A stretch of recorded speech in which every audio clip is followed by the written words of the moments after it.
Je vais présenter sur les formations surtout en HCP, et les défis et les lacunes. Alors, juste une introduction. GC, c'est le centre de Malawi.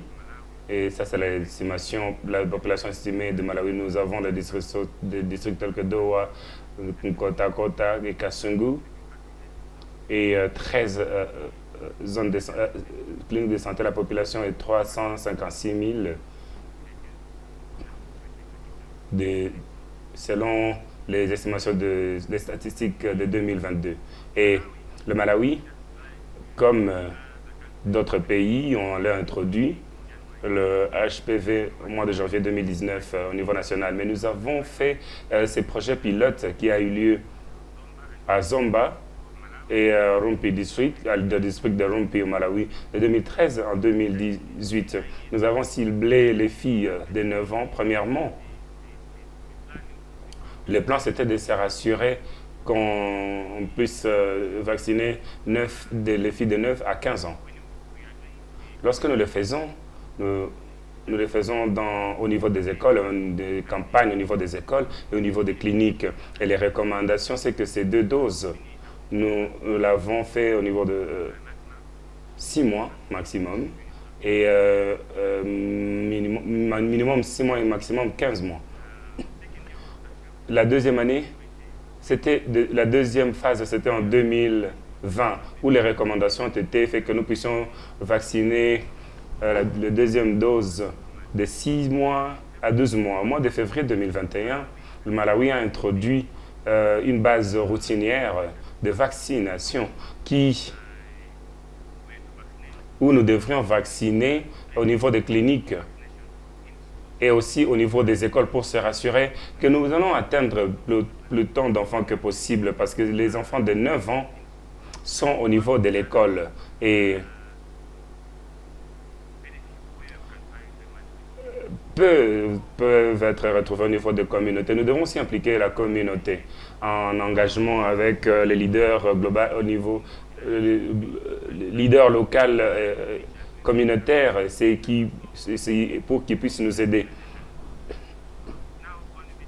Maintenant, dans la disposition de HSP au niveau des districts et surtout la formation des agents de santé au niveau des districts et les cliniciens, les infirmiers, ainsi de suite au Malawi.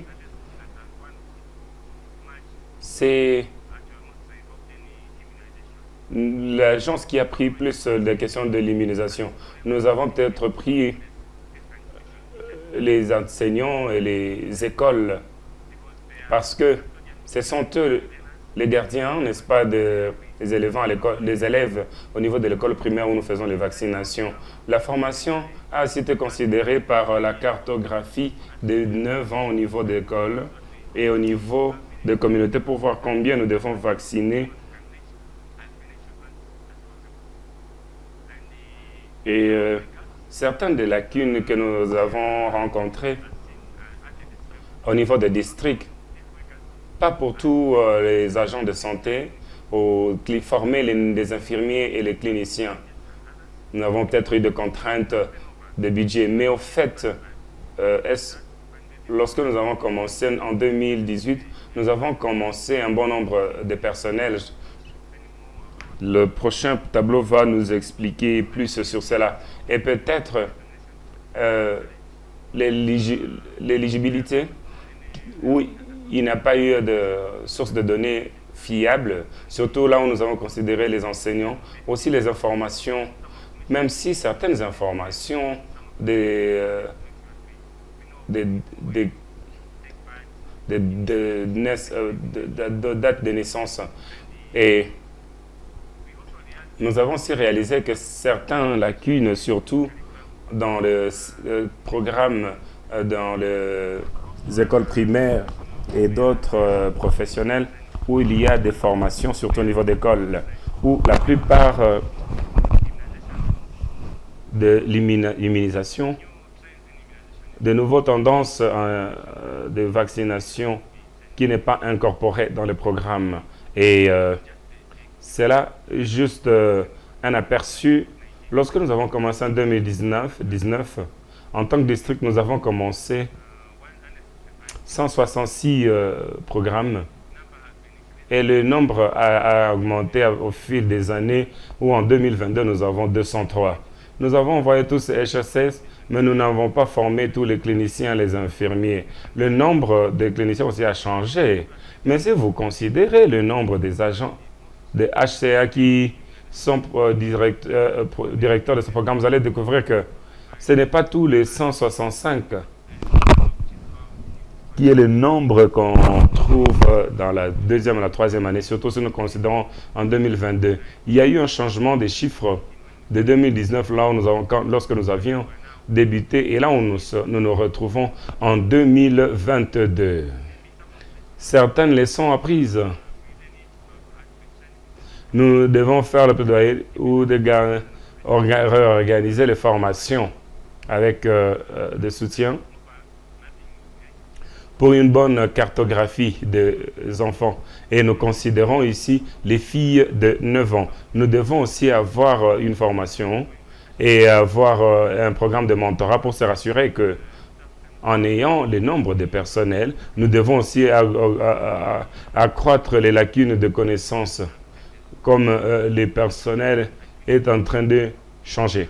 Nous devons aussi embrasser des questions de vaccination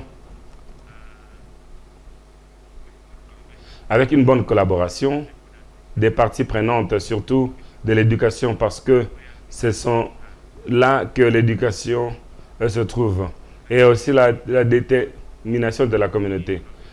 À l'avenir, nous voulons avoir une inclusion de programmes d'immunisation au niveau des écoles. Nous avons besoin d'un mentorat, une planification appropriée, surtout sur la cartographie des enfants éligibles des enfants. Et pour les vaccins de Covid, nous avons trouvé que c'est celles que nous utilisons plus au Malawi. C'est la plus créer la collaboration. Sinon, à ce terme, je vous dis merci. J'ai certaines de ces vidéos pour voir de quelle manière ça se passe avec l'immunisation. Avant l'immunisation, les filles devraient aussi être éduquées sur ce qui s'est passé et pourquoi elles doivent avoir l'accent qu'on leur donnait. Et la noire en bleu, ça démontre nos filles et nos enfants.